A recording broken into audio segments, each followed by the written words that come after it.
Good morning, everyone. Thank you very much for the invitation to join you this afternoon, or morning still.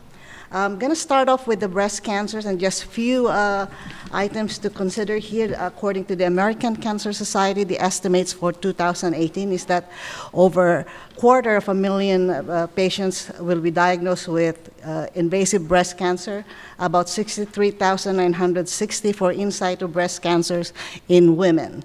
2,550 of new cases will be seen or diagnosed in men, and that currently there's about 3.1 million women with history of breast cancer, including those that are currently under therapy and those that have completed therapy.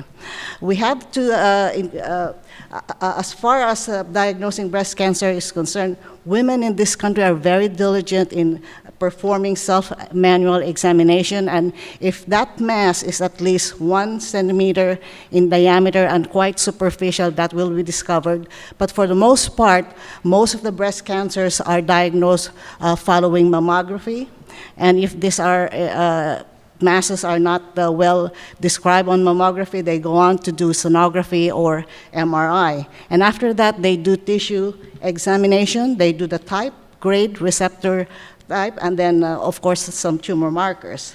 Accurate staging is required for treatment, planning for treatment strategy, and we have guidelines under the NCCN, plus the history and PE results of conventional imaging, and then we have the tumor, nodal, and metastatic status of that patient. Once you have all of those information, then you can stage the patient. As far as this staging is concerned, less than 2 centimeters is T1, 2 to 5 centimeters is T2, and T3 if it's more than 5 centimeters. Any size of tumor with direct extension to the chest wall or skin is labeled T4. These are just the staging, axillary, subpectoral, and I'm going to just point the importance of the infraclavicular lymph nodes, which I will discuss later. And just to show you that we do have institutional subscription to the AGCC 8th edition, so I could show you these images. I'm not going to go through the nodal station, but there are combinations of nodes that will tell us what the end stage is, and you could see them under the AGCC 8th edition guideline.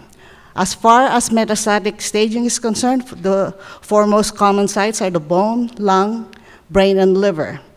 Imaging for detection of metastasis varies by the tumor or the nodal categorization.